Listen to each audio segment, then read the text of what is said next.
Hey guys, this is Miriam at High Life Auto. I am out doing a video test drive on a 2006 BMW 525. If you've never been on my video test drives before, the way it works is I drive the vehicle on video and I tell you what I see, hear, think, smell, and feel to give you the best indication of being in the driver's seat without actually being in the driver's seat. I'm not a mechanic and this is not meant to be a 182-point inspection. Rather, this is meant to be a sneak peek into how the vehicle drives and any potential issues I notice as we're going along. So we'll take a look around the vehicle, we'll take a look under the hood, and then we'll go for a drive. And this one got delivered yesterday, and I've actually been driving it since it was delivered. I was driving a big old SUV that gets like 4 miles to the gallon, and so now I'm driving the BMW, which gets like 30 to 50, which is really cool.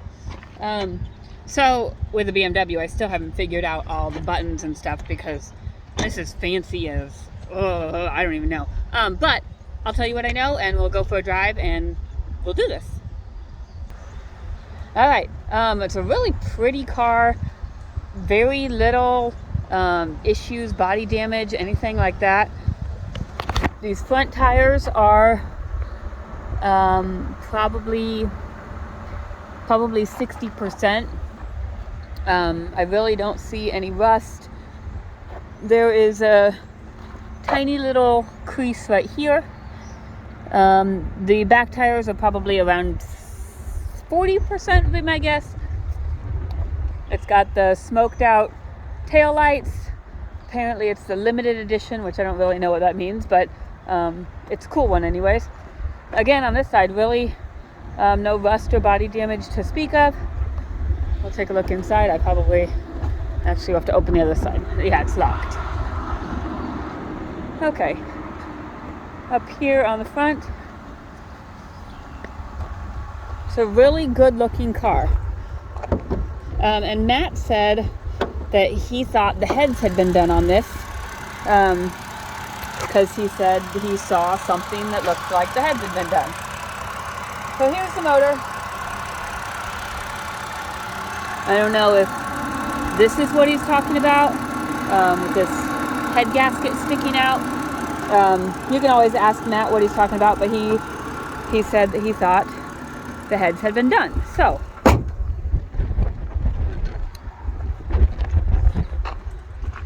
okay, we'll unlock the doors. Oh, they're up here. And there's a lot of weird things, like the unlock button is up here. I would never look for it there. All right, here's the inside. It's a really pretty brown leather in good condition. It's a little bit dirty with dust and all of that. It's not been detailed, and I've got all my stuff in here. But the condition of the seats and stuff is in good condition. We'll get inside. All right, let's start up here. So we have 152,000 miles on. There's a low tire pressure light. There might be a low tire, but I don't think so. There is a seatbelt light, an airbag light, and a service engine light. I know there's some fault with the passenger restraint system, and I think so the seatbelt light will stay on the entire time regardless of whether or not there's someone in there, whether or not the seatbelt's on. And I just found that because when my son was sitting in there the other day, it was still on.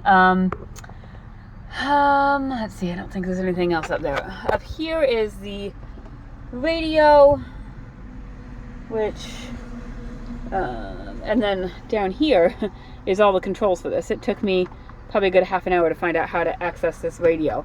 So see, it says for the passenger restraint system, it says fault in passenger restraint system affecting airbag, belt tensioner, or belt force limiter. So it says make sure to wear the safety belt. But here is all your stuff in here, and you can turn on all kinds of stuff. Like you can, you can. It's got phone Bluetooth, but then you can turn on speed limits. So it won't let you set the cruise if you go over the speed limit, and it'll warn you if you're going over the speed limit, all of that kind of stuff. I turned that off, obviously, because, you know. We do have heated seats down here. I know mine works. I would imagine the passenger side one works because all the lights come on. There's this DTC button, which I really don't know what it is. I have not looked on it, but it'll say DTC activated, DSC limited. I don't know what that means, so I haven't messed with it yet. We have our heat which I can tell you works just from being in the car this morning. I had kind of the heat on.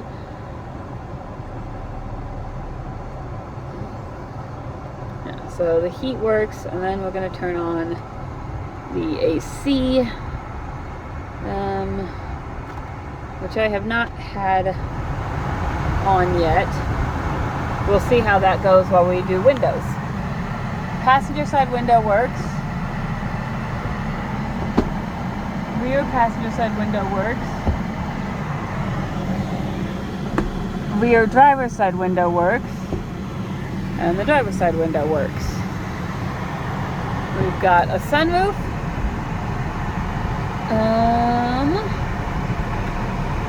And the sunroof works.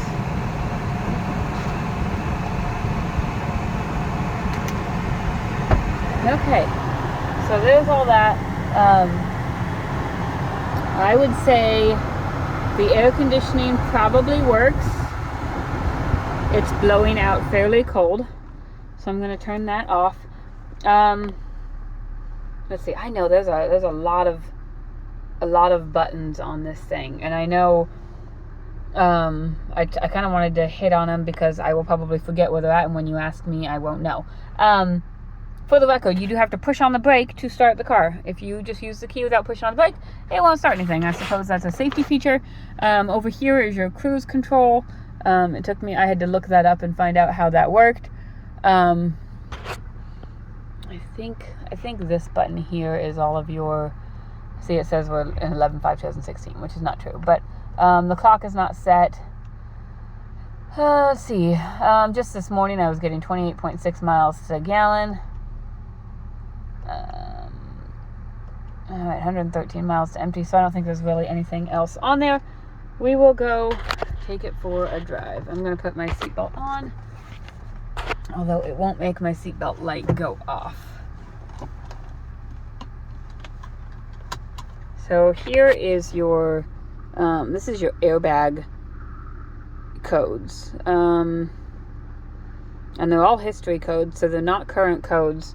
But that was something on there. I'm going to clear that and see if anything comes back.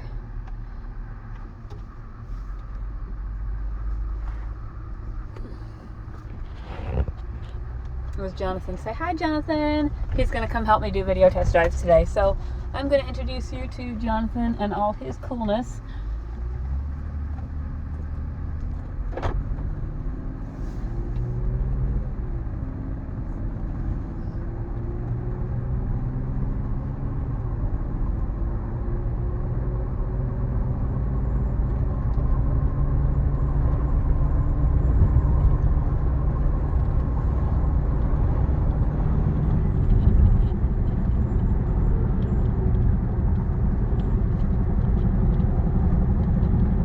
Drives very well, drives smooth, and it has good power.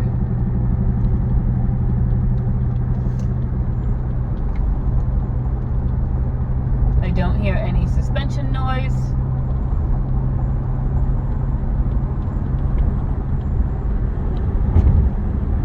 Yeah, it's driving super smooth. Okay, we're gonna check our cruise. Let's see, I think it's cool, you can see kind of on there, it sets it, there's like a little white dot that goes up there, it sets it where it is. So the cruise works, and left turn signal works, right turn signal works, windshield wipers work. Looks like the wiper's a little bit floppy, but it works.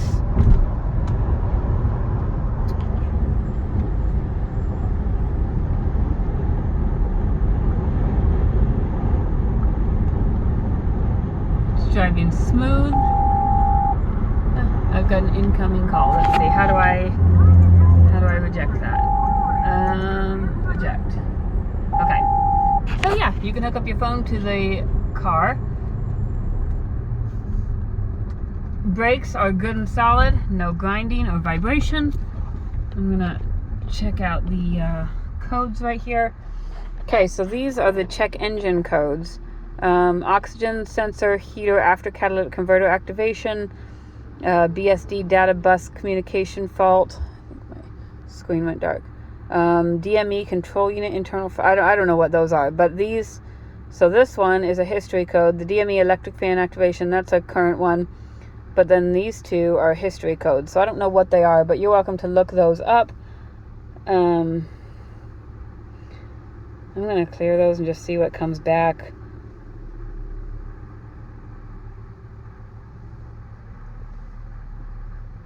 Because sometimes this stuff goes away and then it doesn't come back because it's just a history code. But we'll see what comes back. If you want me to check the check engine lights when you're here, we can definitely do that, not a problem. But otherwise, take a look at stuff. Just, you can research those codes and find out what it is. It's a very good driving car. Everything seems to work. There are some lights on the dash. There's obviously some issue with the airbag or the passenger restraint system or something. But if you have any questions, I'm going to be driving this, so I should be able to answer them for you. Go ahead and give me a call or text me. My cell phone is 309-267-7200. Thanks, guys.